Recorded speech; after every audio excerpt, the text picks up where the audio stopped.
Hey, salut la team, on se retrouve pour une vidéo tennis sur les tournois ATP 250 et 500. On aura 4 matchs à décortiquer au programme.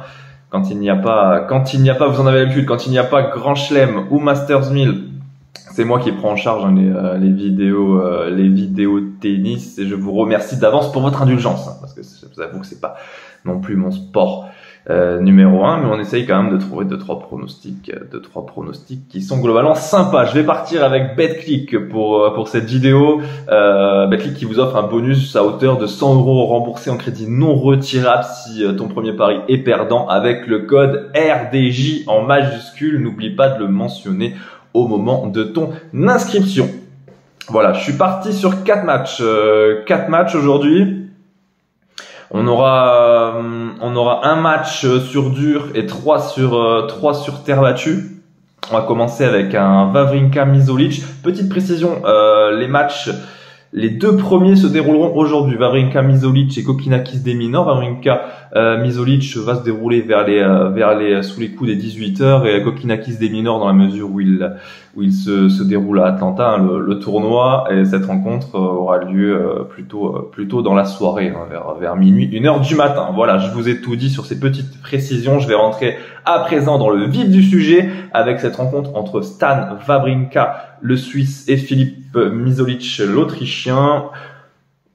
Pour aujourd'hui, j'ai quand même, pour cette rencontre, j'ai envie de tenter Misolic, je prends un set. Pourquoi?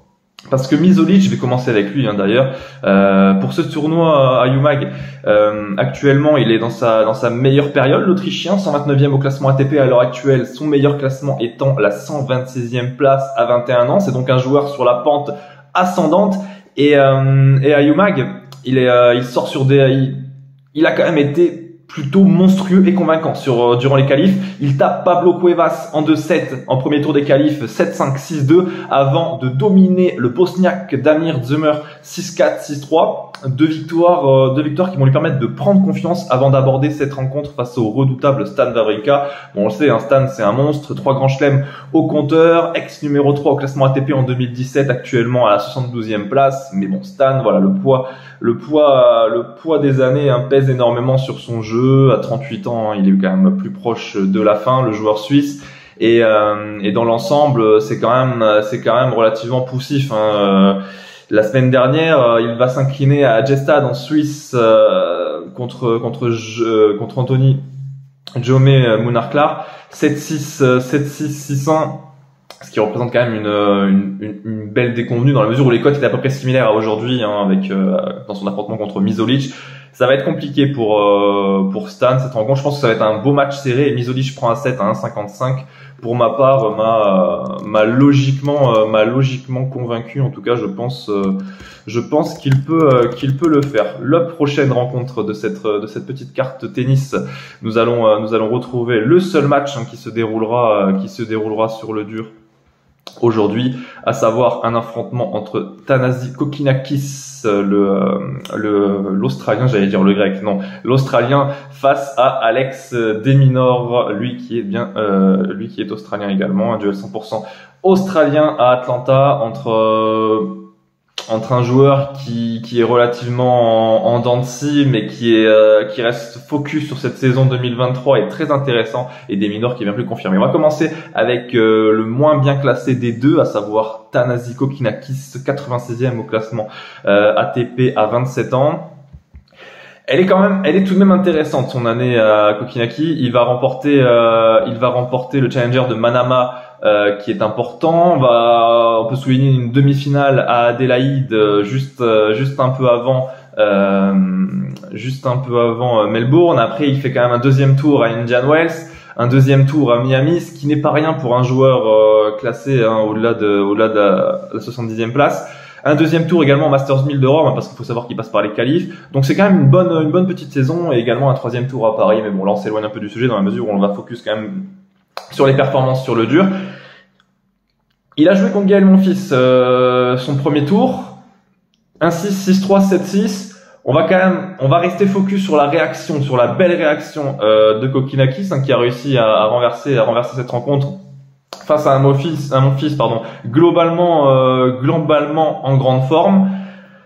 mais il va quand même avoir du mal face à Alex de Minaur. Toutefois, la saison de de Minaur, de Minaur, c'est le joueur qui, pour moi, j'ai l'impression, vous le voyez de toute façon avec ses résultats, on a l'impression que le cap, il arrive jamais à le passer, hein. Alex de Minaur, c'est systématiquement entre la 15e et la 25e place au classement ATP. Son plafond de verre est visible à des kilomètres et bien souvent, il a un peu de mal. Ses dernières performances sur dur, si on se focus dessus, c'est un tournoi à Acapulco, une victoire à Acapulco quand même qui est notable, hein, dans un ATP 500 où il va taper en demi-finale Holger Rune et en finale des mecs comme Tommy Paul, un des refs sur la surface. Et son dernier tournoi notable sur gazon, c'est sur gazon, hein, c'était une finale au Queens. Il va perdre au deuxième tour à Wimbledon et depuis plus aucun match sur le circuit. Une petite période de repos de 3 semaines bien méritée pour l'Australien.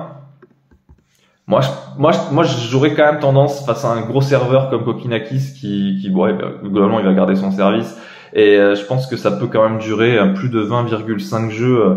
Me paraît plus que cohérent, hein, dans cette rencontre entre les deux hommes.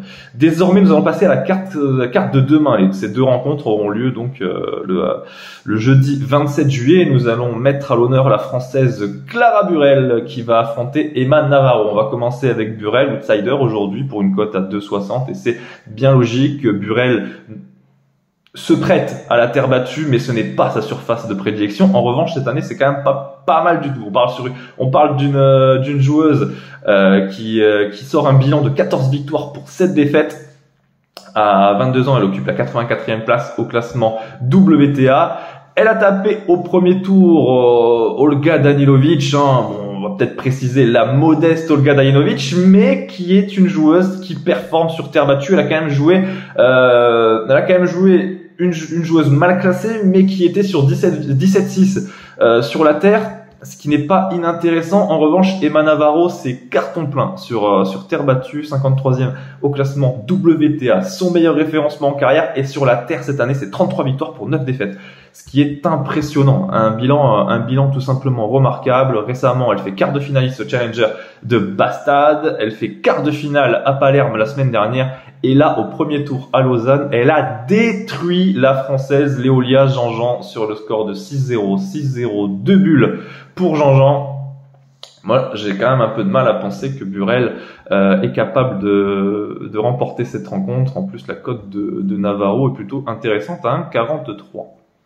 Nous allons terminer cette carte avec une rencontre plutôt sympa entre Yannick Hanfmann et Zheng, le chinois. Yannick Hanfmann, c'est vraiment, j'ai envie de dire, c'est quand même hyper sympa de voir un mec à 31 ans qui performe, qui explose tout, qui n'a jamais fait son entrée dans le top 50. Il en était même très loin, et Yannick Hanfmann réalise une saison 2023 à couper le souffle. 37 victoires pour 19 défaites en faveur de l'Allemand, qui a donc fait son entrée dans le top 50, hein, qui occupe la 45e place au classement ATP. Il a profité au premier tour de l'abandon de Francisco Cerundolo, 4-6, 6-2, 4-2, mais on va dire dans un match quand même qui était plutôt bien embarqué en faveur de l'Allemand. On peut appeler ça quand même une belle petite victoire. La semaine dernière, il était présent à Gstaad en Suisse où il va tomber contre Ahmad Medjedovic 6-3, 6-3. Juste avant, il avait tapé Daniel Altmaier. Une ref quand même dans ce premier tour à Hambourg qui est vraiment pas mal, hein, pour taper Francisco Cerundolo, qui est lui un très très bon joueur, et sur terre battue on peut même prolonger, on peut même revenir un peu en arrière, excusez-moi, avec un quart de finale au Masters 1000 de Rome, ou encore un deuxième tour à Paris, un troisième tour au Masters 1000 de Madrid. Les références ne manquent pas pour Yannick Hanfmann. En revanche, le chinois Zheng n'est pas à prendre à la légère, hein, sur terre battue. Il en fait sa surface de prédilection. C'est 60% de victoire sur la surface en carrière, ce qui est monstrueux. Et on parle d'un joueur qui a quand même quelques références, hein, sur terre, notamment un quart de finale au Masters 1000 de Rome. Tandis que Hanfmann fait quart de finale à Rome, lui quart de finale à Madrid, ça se vaut considérablement. À Paris, à Roland, il fait également troisième tour. Il fait troisième tour, ce qui n'est pas en soi une performance énorme, mais dans la mesure où il perd contre Ruud, futur finaliste au 3e tour, 4-6-6, 4-6, 1-6-4, c'est plutôt encourageant. Au premier tour, il a eu la chance de taper Jan Chomsky 6-4, 7-5, donc dans un affrontement qui me paraît plutôt équilibré et intéressant. Moi, je partirais sur Zhang prend un 7 pour une cote à 1,75 chez BetClick. Voilà, j'en ai terminé. Je vous souhaite une excellente journée. J'espère vous retrouver très très vite cette semaine. En tout cas, c'est une certitude. Ciao ciao.